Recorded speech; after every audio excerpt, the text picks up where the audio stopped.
योगिनी एकादशी व्रत कथा। आषाढ़ मास के कृष्ण पक्ष की एकादशी को योगिनी एकादशी कहते हैं।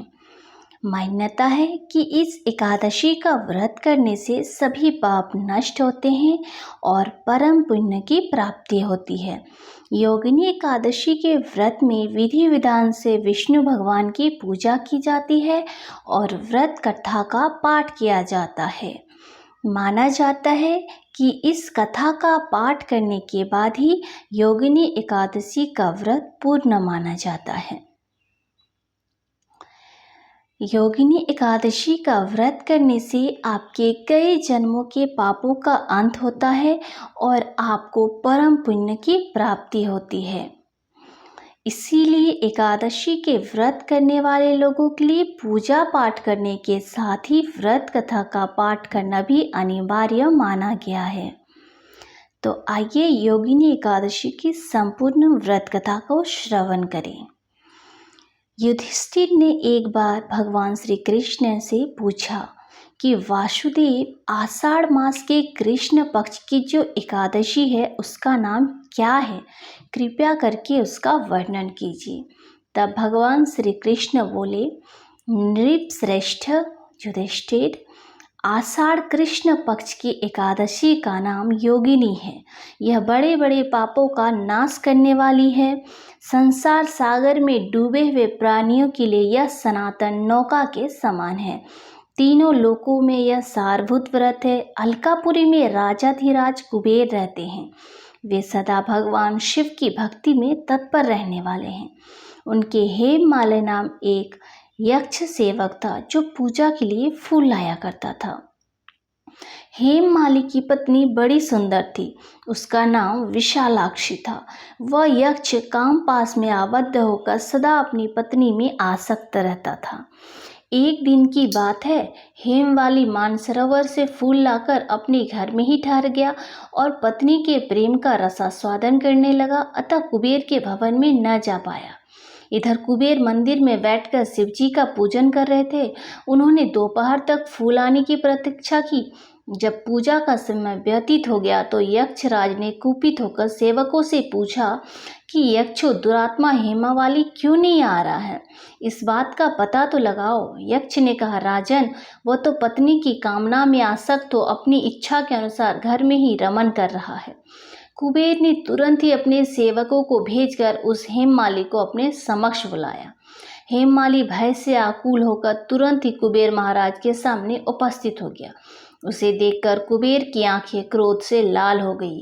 वे बोले, ओ पापी, ओ दुष्ट, दुराचारी, तूने भगवान की अवहेलना की है। अतः कोढ़ से युक्त और अपनी उस प्रियतमा से वियुक्त होकर इस स्थान से भ्रष्ट होकर अन्यत्र चला जा। कुबेर के ऐसा कहने पर हेममाली उस स्थान से नीचे गिर गया।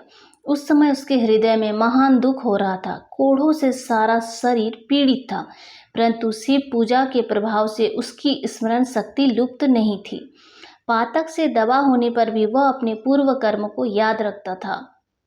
तदंतर इधर उधर घूमता हुआ वह पर्वतों में श्रेष्ठ मेरुगिरी के शिखर पर गया। वहां उसे तपस्या के पुंज मुनिवर मार्कंड जी का दर्शन हुआ।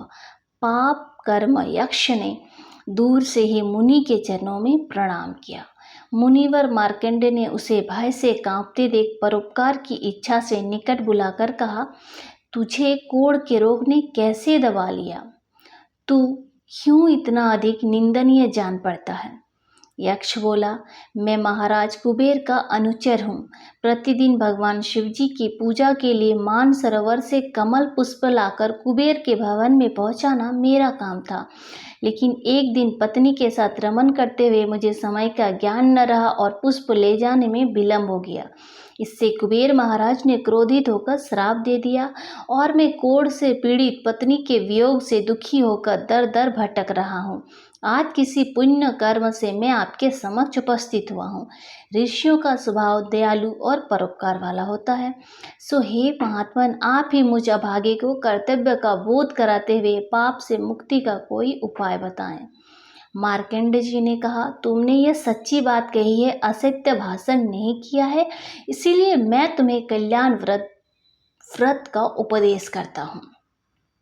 तुम आषाढ़ के कृष्ण पक्ष की योगिनी एकादशी का व्रत करो। इस व्रत के पुण्य से तुम्हारी कोढ़ निश्चय ही दूर हो जाएगी। भगवान श्री कृष्ण कहते हैं कि ऋषि के ऐसे वचन सुनकर हेममाली दंड की भांति मुनि के चरणों में पड़ गया। मुनि ने उसे उठाया, इससे उसको बड़ा हर्ष हुआ। मार्कंडेय जी ने के उपदेश से उसने योगिनी एकादशी का व्रत किया, जिससे उसके शरीर की कोढ़ दूर हो गई। मुनि के कथन अनुसार उस उत्तम व्रत का अनुष्ठान करने पर वह हेममाली पूर्ण सुखी हो गया। नृपश्रेष्ठ यह योगिनी का व्रत ऐसा ही बताया गया है जो 88,000 ब्राह्मणों को भोजन कराता है, उसके समान ही फल उस मनुष्य को भी मिलता है जो योगिनी एकादशी का व्रत करता है। योगिनी एकादशी महान पापों को शांत करने वाली और महान पुण्य फल देने वाली है। इसे पढ़ने और सुनने से मनुष्य सब पापों से मुक्त हो जाता है। तो प्रेम से बोलिए भगवान विष्णु भगवान की जय। ओम नमो भगवते वासुदेवाय। तो ऐसे ही और भी व्रत कथा जानने के लिए, भगवान से जुड़ी हुई विधि विधान एवं उपाय जानने के लिए चैनल को सब्सक्राइब करिएगा, वीडियो को लाइक कीजिएगा, शेयर कीजिएगा। राधे राधे, जय श्री कृष्ण।